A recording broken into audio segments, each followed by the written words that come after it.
My name is Fredette. I'm from Glens Falls, New York, and the gospel is important to me for many different reasons. It's been a great fallback in my life to know that, when tough times happen, that you can fall back to the church and know that there's people there that'll help you and that you can become a good person and always be a good person and have eternal life with your family, and it's an amazing feeling.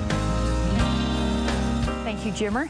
Imagine meeting up with a long-lost friend after 41 years, a reunion that took place in Utah recently, thanks to two young men who both play basketball for BYU. Al, how you doing? Good to see you, man. It was a meeting decades in the making. Yes. Two men finally reuniting. It was a tough game. A meeting that first took place 41 years ago. I remember Al loved basketball. Al Fredette loved playing basketball in the driveway of his home in Glens Falls, New York. He's a very good missionary. He is Kimball Rogers, a missionary serving in what was then the Cumorah Mission in upstate New York. They met in February of 1970. He had a strong testimony. He communicated well. That communication always started with a game of basketball. The contest was if we could win, Al would come in and listen to the lesson. They'd say, well, who won? I'd say, well, he's a member, isn't he? Fredette became a member the day before his 18th birthday, 6 months before meeting Kimball. But Al credits Elder Rogers for making him the member he is today.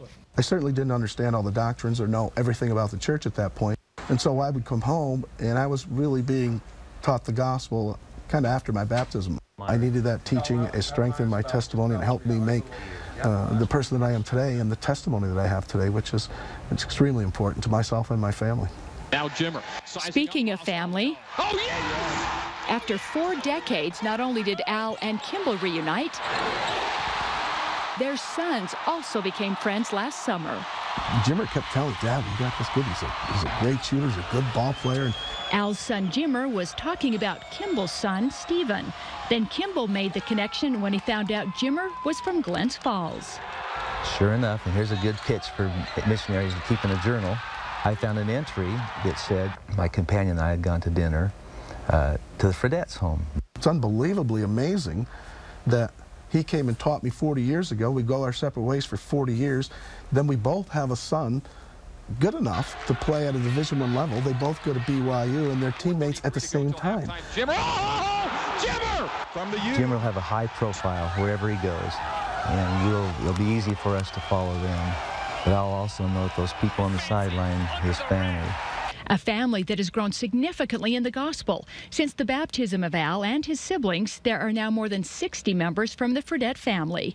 Al says his entire family tries to be missionaries as well. And Jimmer gets, obviously, a lot of notoriety, and there have been a lot of people who have asked a lot of questions. A lot of people have been very interested in the gospel and in the way that we live. We live the gospel, and we understand the principles. We try to pattern ourselves after Jesus Christ, and that's what's important. See you Saturday for sure. I'll be there. So after 41 years, two families reunited after one 18-year-old met a missionary in upstate New York. Take care. Love you and your family. Fredette is currently his ward's mission leader for the 3rd time. His wife, Kay, is Catholic, but their 3 children, including Jimmer, all became Latter-day Saints.